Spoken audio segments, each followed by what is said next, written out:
Chapter 16, On the Road. We're on page 101. The words you're going to look for are uneasy, birth, ecstatic, discipline, and riotous. During the next day, there was much to be done at 432 Proudfoot Avenue. There were new clothes to buy for all of them and the old ones to pack away in mothballs.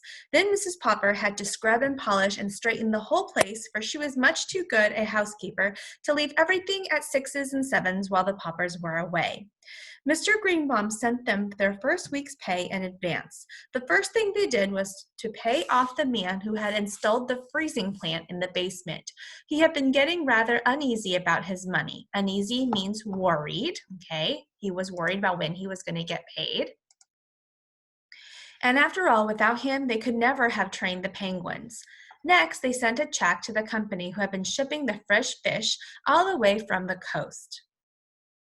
At last, everything was done, and Mr. Popper turned the key in the door of the little house. They were a little late in arriving at the railway station on account of the argument with the traffic policeman.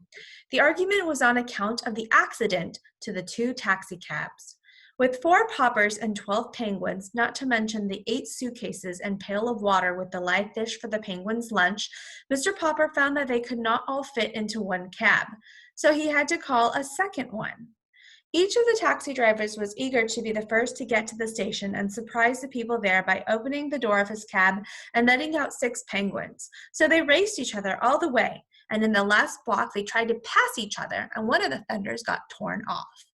The traffic officer naturally got very much annoyed. The train was about to pull out of the station when they arrived. Even with both taxi drivers helping them through the gate and over the brass rails onto the rear observation platform, they barely made it. The penguins were gasping. It had been decided that Mr. Popper should ride in the baggage car with the penguins to keep them from getting nervous, while Mrs. Popper and the children should ride in one of the Pullmans. Because of getting on at the observation end of the train, Mr. Popper had to take the birds through the whole length of the train. It was easy enough to get them through the club car, even with the pail of fish to carry. In the sleeping cars, however, where the porter was already making up some of the berths, there was trouble. Okay, berths means it's a bed on a ship or train. So while they were walking through the train, they were passing by all the beds inside the train. The porter is kind of like the person who organizes and makes the train look tidy and neat and makes the beds. We're on the bottom of page 103. The porter's ladders offered too much temptation to the penguins. There were a dozen happy orcs from the ecstatic. Ecstatic means super, super happy. Beaks. Popper's performing penguins, completely forgetting their discipline, fought to climb the ladders and get into the upper berths. Okay, discipline means to be trained or obey. So the penguins saw all the ladders and they forgot their training, right? They were supposed to be very obedient and follow the rules, but they were super excited and they saw all the bunk beds. Poor Mr. Popper. One old lady screamed that she was going to get off the train, whether it was going 90 miles an hour or not. A gentleman wearing a clergyman's collar suggested opening a window so that the penguins could jump out. 2 porters tried to shoo the birds out of the berths.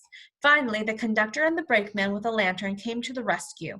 It was quite a while before Mr. Popper got his pet safely into the baggage car. Mrs. Popper worried a little at the start over the idea of having Janie and Bill miss 10 weeks of school while they were on the road, though the children did not seem to mind.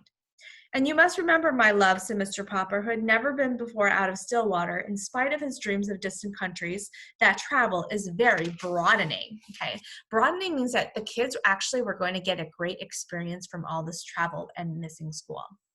Okay, we're on page 106. From the start, the penguins were a riotous success. Riotous means out of control. The penguins are so great. People love them, okay? Even their opening performances in Seattle went off without a hitch, probably because they had already rehearsed on a real stage. It was here that the penguins added a little novelty number of their own to the program.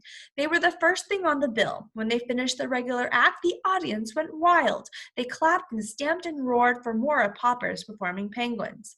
Janie and Bill helped their father herd the penguins off the stage so that the next act could go on. This next act was a tightrope walker named Monsieur Duval. The secret word of this chapter is tightrope. The trouble was that instead of watching him from the wings as they should have done, the penguins got interested and walked out on the stage again to watch him more closely. Unfortunately, at this moment, Monsieur Duval was doing a very difficult dance on the wire overhead. The audience, of course, had thought that the penguins were all through and were very much pleased to see them return and line up with their backs to the audience and look up at Monsieur Duval dancing so carefully on the wire high above them. This made everyone laugh so hard that Monsieur Duval lost his balance. Orc, said the penguins, waddling away hurriedly in order not to be under him when he fell. Cleverly recovering his balance, Monsieur Duval caught the wire by the inside of his elbow and saved himself. He was very angry when he saw the pauper-performing penguins opening wide their 12 red beaks as if they were laughing at him. "Go away, you stupid things," he said to them in French. "Or," said the penguins, pretending not to understand and making remarks to each other in penguin language about Monsieur Duval. And whenever they appeared, the more they interfered with the other acts on the program, the better the audiences liked them. Okay, we're going to go ahead and put our bookmark here on page 108.